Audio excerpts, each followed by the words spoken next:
Hey everybody, Andrew from Valley Rocks in Reseda on the corner of Tampa and Van Owen. Ooh. So I just wanted to talk about the business operation here at the venue. I posted a video. I took it down because it seemed like I was being a little puss, a little sour patch. You know, but I took it down and I'm making this one to kind of re reword what I said. So um, if you haven't seen it, then thankfully you didn't see it. So my name is Andrew again. I've been living here in the San Fernando Valley. Oh God, since 2001, 2002, and it's a beautiful place. If you live here or if you know of this place, it's very, very historic. There's a lot of history here, and in the movie industry, in the music industry, uh, just very historic. In the Ghostbusters movie, you'll see you hear Bill Murray go, "Why don't you go live in the beautiful San Fernando Valley?" You know, to that. I think it was in the second Ghostbusters movie. You know, when he tells the ghost, the guy in the picture, "Why don't you go live in the beautiful San Fernando Valley?"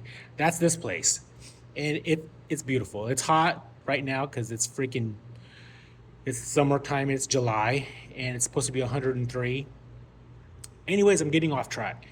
So the video that I posted was mainly like the business side of the venue, the business side of the business. Being a guitarist myself and gigging for 15 years. I'm originally from Central California, and we played a lot of gigs near the Fresno Visalia area. From when I was from when I was in high school to maybe when I was in maybe good 10 years out of high school, maybe all the way up to maybe 20 when I was 26 or 27 years old before I moved to LA when I was around 26, I think. And then I gigged around LA for a long time, for like a good 5 years, And then in 2005, the band broke up. I kind of tried to hold on to it for another few more years, and I just gave up. And then I have been out of the game for pretty much 20 years. But what I do remember is playing at the Whiskey, the Roxy, the Viper Room, all the typical all the typical we take advantage of the bands and we don't care about them. We'll bleed them for hundreds of dollars and they will not get anything out of it except a badge on the arm and saying that you played those gigs, which absolutely does nothing for you. Zero. But I did it. I fell for the lure of it, for the whole thinking that you're one step closer. Having the pressures of selling the tickets, and thinking that it was going to be cool. We played the Whiskey like 3 times, 4 times, the Viper Room once or twice, and I think we only played. I think we played the Roxy just once. Yeah, we played a handful of gigs in Reseda at this place called the Paladin. It was called Paladinos, not the Paladinos. Like, it was just called Paladinos. It was a very cool rock metal club. You can go see a lot of cover bands, original bands, and they never charged us to play. We did have no, you know what? They did. Yes, they did. We had to sell tickets. All right, no, I remember. We had to sell tickets. So everywhere we played that was a legit venue, we had to sell tickets. It, you know, and I didn't ask any questions. I just did what I did. I was in my 20s, and when you're in your 20s, you have no, you don't have a lot of responsibilities. You don't have a kid. You're not married. You don't have a mortgage. You don't have, you don't have anything. You have a couple of roommates, or you have a girlfriend that you're with at the time, and not a lot of responsibility. So every band member was able to pull in friends, and we would draw 15 to 20 people to a show, no problem. You know, uh, 26 years ago, 25 years ago, to that club. And then there was a handful of hole in the walls that just, they didn't care. All we were was a jukebox in the corner that was able to supply some airspace to the beer drinkers and the boozers and the bars and stuff like that. That could give two shits about listening to the band. They were not there for the band. They were there because they were regulars. They were built-in crowds. But anyways, so I'm trying to give a backstory on the Valley Rocks here. So I opened up this place in October of 2025. Being a musician, and I said this in the last video, but I had a little bit more, my ass was a little bit chapped during that video. That's why I took it down. So during that video, I basically said, that I was going to be a cool venue owner and not charge the bands, and let them play here, don't just kind of go easy, and not charge the bands. It wasn't going to be a pay to play venue. It was going to be, just bring your crowd. I was going to try to set myself apart from other venues in the area that basically are just, you know, it's hard. The industry is hard, and if you don't have a draw, I said this to a friend. I don't know if it's going to make sense to you, but I said this to a friend, and I said it in a way to where he got it right away. And he's not a musician, he's not in the band, but I said because I was watching the Metallica video on YouTube, you know, and they had just finished like a 3-year tour off of that 72. I forgot what it was called. It was that the 72 Yellow album. They had just got done touring. Anyways, I said something to the effect of where it was like, if Metallica came here to SoFi Stadium, you think SoFi Stadium is not going to charge them a fee to play here? Of course they are. They're, the organizations or the corporation that owns that stadium is not just going to let Metallica set up shop and play for free. They're going to charge them, whether it's an upfront fee to secure that date. There has to be. There's got to be something there. So even for the big guys, there's a fee to play anywhere. Whether it's some type of fee to hold the stadium, or a percentage. Believe me, SoFi Stadium is getting their cut when Metallica comes to play their arena. So that's basically what I said. And he got it really quick. And it was kind of like off. It was kind of like nothing that I thought about. It was just like, hey, do you think Metallica can go play at SoFi Stadium for free? No, it's going to be a charge. So um, it's a business. The whiskey's a business. All those things. It's a business. Um, so I did that no pay to play thing for 6 months, and I had to stop. I had to stop, because it was not good. you know, the bands were great. They tried. Some of the bands, they didn't care, obviously, because it's a free gig, and it's my fault. I would say, as a business owner, you have to put 100% of the blame on yourself. Especially when you're starting out and you're fresh and there's a learning curve into doing this. So I changed it up. Let me see here. Probably, let me see, January, February, March. Maybe March. I changed it up maybe March or April. And so now it's $100 to play here. You know, it's it's still a hell of a lot cheaper than playing. Yes, you can go play backyard shows. You can go play your garage. You can go play a porch party for the neighborhood. Yeah, you can go play some underground illegal DIY. You could, you're gonna do that. You can do that, and bands are gonna do that. I kind of did that when I was in a band. Back in the day, house parties, garage parties. You know, so there's always gonna be cool places for bands to play. You know, um, but is there a legit place in the valley like Valley Rocks? There's a couple of there's one there's one other legit place in the valley that I could say it's a legit cool venue. Um, I don't think it's got what I got still, but it's a it's a pretty cool place. Um, and that's it.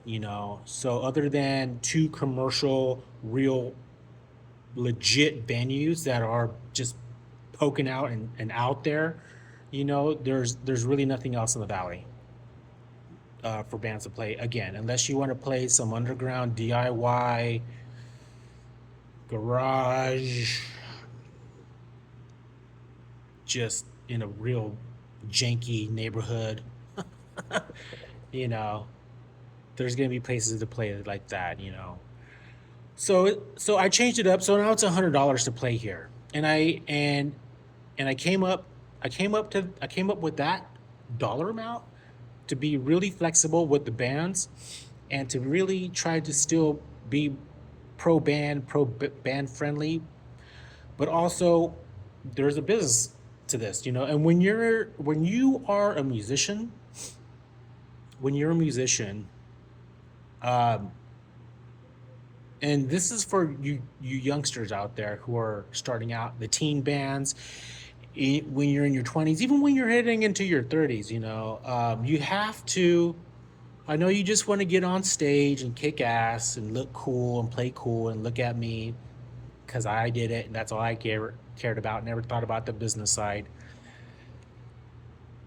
When you chose to be a musician and to play in a band and start playing out gigs, guess what? You chose to be in the music business, meaning there's dollar signs on this now. There's just like when you bought equipment, when you bought a drum kit, when you bought a guitar, when you bought a pedal board, when you bought your gear, you know, there's a business to this. Just like anything, right? When you buy a car, you just can't put a key in it and turn the key and just go. You got to pay insurance. You have to pay maintenance. So you got to, oil changes, tire rotations, and hello, you bought a car. Um, so when you chose to be a musician and to start playing out, you there's going to be dollar signs attached, unless you guys just don't care. But you're going to want, if you want to make money out of this, there's going to be dollar signs attached to this, that me myself, another venue owner who's a legit venue owner that needs to pay the bills, there's going to be a cut. There's going to be percentages. There's going to be a deal worked out. There's going to be some contracts signed. There's always going to be that. The venue owner, me, and other venue owners are looking to make money off of you. Okay? I'm sorry, and you are looking to look cool on our stages for your social media, for your YouTube channel, for yourself. You're looking to blow up. We put together nice venues and nice stages and a nice thing for your band to come play here and do your thing. Grow your Instagram page, grow your TikTok page, grow your YouTube pages, grow your whole social media. Look at us, look at me, blah, blah, blah. And all that comes with a price. It all comes with a price. and the venue owners, us venue owners have to keep the lights on. If you guys want something like cool, something like this to do and to come to for very cheap, for very minimal money, you know. Um, and I don't take any percentages of the merch. If you guys want to, you know, all the merch is your guys's. I don't. You guys had that made with your own money. You had that bought with your own money, and I believe that's your money. You know. So no, I don't take any percentages of your merch. Okay. But it is $100 to play here, and again, so I worked it out to where it would be like if you're a five piece, it's $20 a band member. If you're a four piece, it's $25. If you're a three piece, it's 33. If you're a solo artist, if you're a solo performer, it's $50. Okay, for 30 minutes of stage time. You know, so I think that's very reasonable. I'm not asking you to sell 30 tickets at 25 bucks a piece. I'm not asking you to sell $500 worth of tickets. I'm not asking you to do nothing but to bring $100 worth of people. And uh, that $100 is your deposit. Also, just in case you flake out at the last second, because that does happen. I just had a girl messaged me saying that she forgot her sister's birthday was the that same day she was playing. She already had paid her deposit, and there's a sliding scale when you book your show here. There's a sliding scale to where you have so many days to recoup your deposit. You know, so your deposit is refundable, but it is a sliding scale, and the percentages go down and down, down, down, down, down. And so, you know, 3 weeks for a month, if you call me and say I forgot my sister's birthday was on the same day, can I have my deposit back? Uh, no. That's why we take a deposit because of late cancellations and for just stupid shit like that, you know. So no, I'm sorry that you forgot, and I. This is exactly why we take the deposit because I can't have bands canceling on me last second, you know. So again, so the way it works here is it's $100 to play here on a Friday or Saturday. I'm still booking shows here for bands, free shows on Sunday. So if you're a band that doesn't have a crowd or anything going on in San Fernando Valley, you could book a free show here in the daytime. You know, I'm trying to get daytime. I don't. I'm trying to get daytimes going here. You know, it's a cool like a matinee 2 to 5 show. You know, because it's a Sunday, you don't want to book late because people got to go to work, they got to go home, get ready.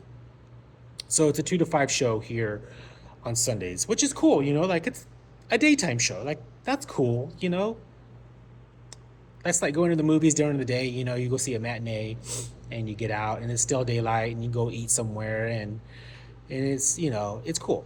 So oh my God, I'm losing track here. What I was. Oh, okay. So yeah. So if you're a four piece, it's a $20 bill. If you're five piece, it's 25. If you're a three piece, it's $33.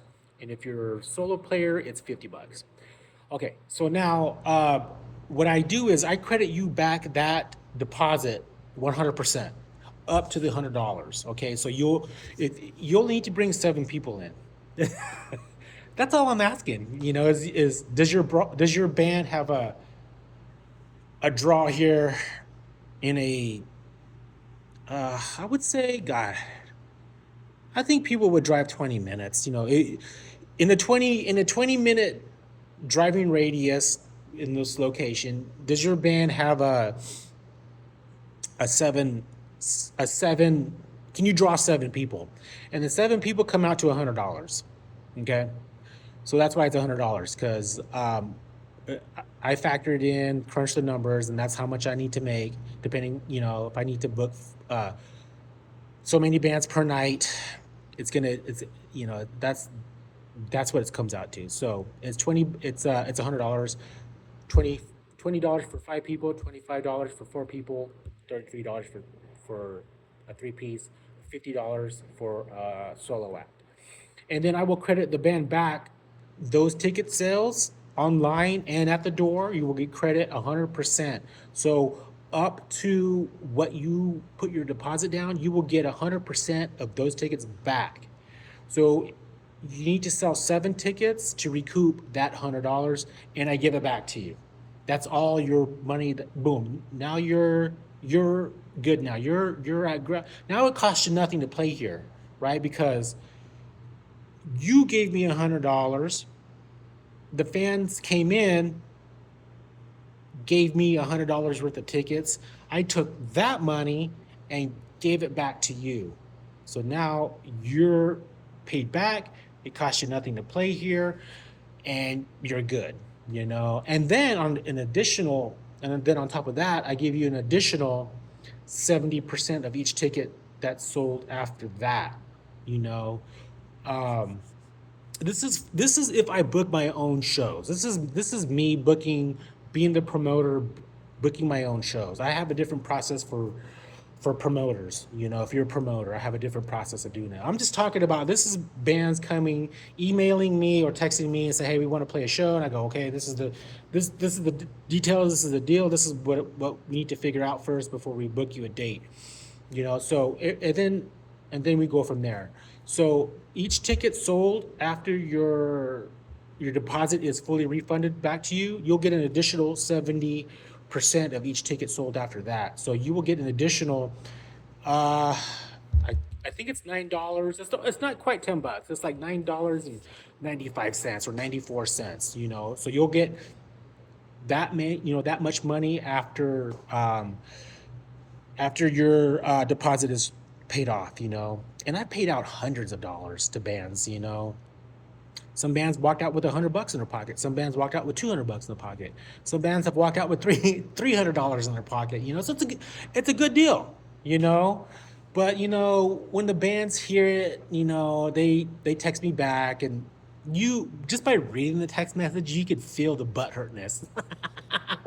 You can feel that that they'll give me the peace out sign, like see you later, or we don't roll that way, or it's you could feel the butt hurtness just by reading the text. Oh, I didn't know. We don't. We don't pay to play. That's just how we do it. And so if you're a business owner, uh, we take receipts. We don't get offended because this is business. You know, but we there's a little naughty list that I do. I don't know about any other venue owners, but there's a stocking with a lump of coal that your band name goes into, um, to where I will remember. So instead of just saying, hey, we really don't pay to play, we appreciate the offer, or some bands do that. They'll whoever is taking care of their Instagram page, that band member, or their email, or whatever their somebody's elected to take care of the band's social media, right? Or email.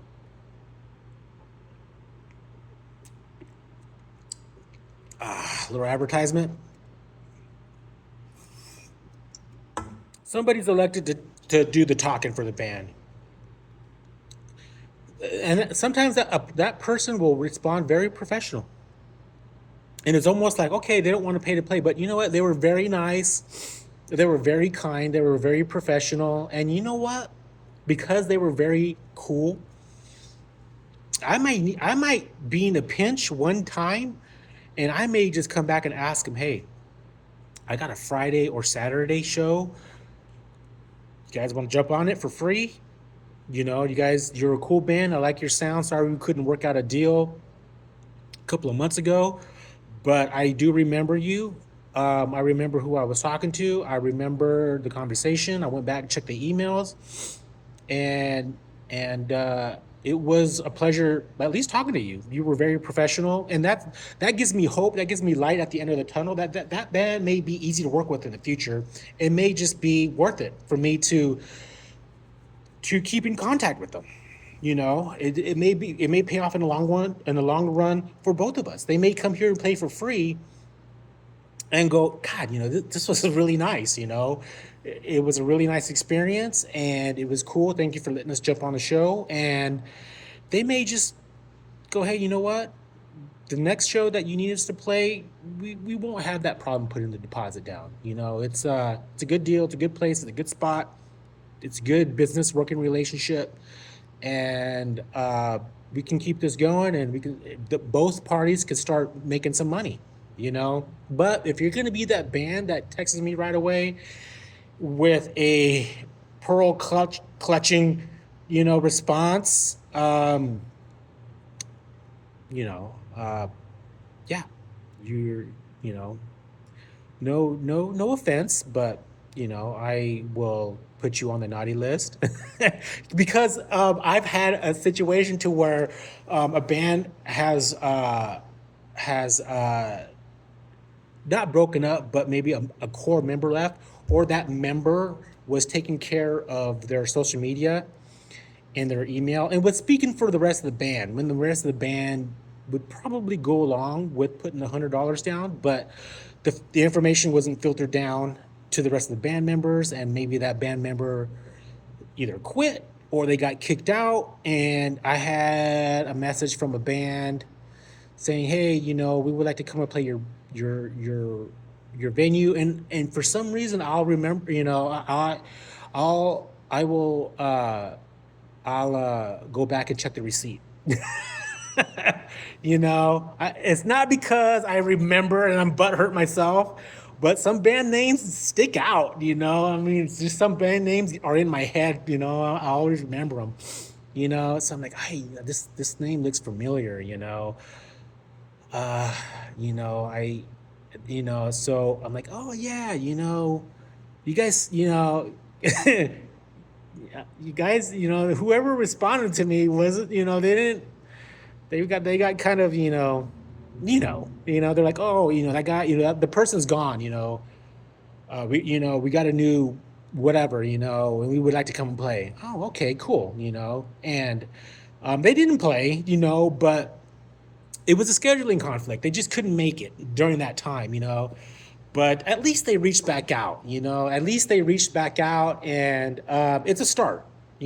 So as a venue owner, it's appreciative, to at least be professional about it, and don't when a venue owner says, it's if he's being a dick or she's being a dick, yeah, then don't mess with that venue. They're just if you feel like you're being taken advantage on, then just move on. Uh, Hold on. Just move on, But I'm trying to be cool, and work with the bands. So that's the deal, So if you have a good draw, I will pay you. I will pay you. It's not if I make money, you make money. If you make money, I make money. So it's a yin yang, you know. It's a yin yang thing, And yeah, so I just wanted to put that out and rework the video um, to where I'm, maybe I was in a bad day that day, because opening up a business is really tough, man. This first year, it's so tough, But I think all the bands have been very, very cool, For the bands for you bands that see it as a pay to play, and I know the stigma, and I know the whole, you, we're coming to play your spot, Valley Rocks, but let's be real, no one in this area is gonna just stop by at the venue. If they do, they'll do it because it's live music. But no one is gonna really swing by just to swing by. It's because they want to see some cool bands that they saw on a flyer, that they saw on the video. They saw your band on a promotional video that you made, that we're advertising for you, here at the venue on our social media. So they're here to see you because they saw something in the effect that you're a badass band like you is going to be coming through in this area. And they're coming to see you. They're not coming to, yes, they're coming here to the venue, but you guys could be playing at the next venue. you know, I said there was another venue here, but they could be go playing at that other venue, and you guys would go see them over there. So it's not the venue, you know. What's that? I always go back to that quote on one of the Thor movies when Asgard gets destroyed, and Thor says, "Asgard is not its place; it's its people." You know, So the Foo Fighters could go play at a random park and 10,000 people would show up. It's not the place. It's the people. It's the band, So if your band has a good draw here, you're gonna make money, you know, and everything is gonna be fine. But if you can't if you don't have the draw and you just want to play for free, guys, I mean, it, it doesn't really, I want to book you guys, because you're good, and I want to help bands out. But I need, and all the venue owners need to make money, but also to look at the band and say, you know what, maybe we can do you guys a solid this time, if you guys come back and, really, try to at least get a scene going here with us and work with us and be supportive of the venue. They we will work with you guys. We'll try to do something. At least try in good faith. If it doesn't happen, it doesn't happen. But at least there's a good faith working relationship to where what can we do to make this shit happen? If the numbers don't line up, then it's okay. It's not personal. It's business. So that's it. This video is running over a half hour long. Okay. So again, this is Valley Rocks. We're on the corner of Van Owen and Tampa. My phone number is 818-966-9068. And the email address is Valley Rocks, ROX,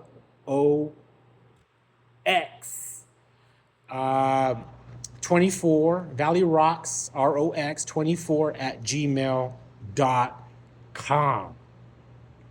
All right. See ya.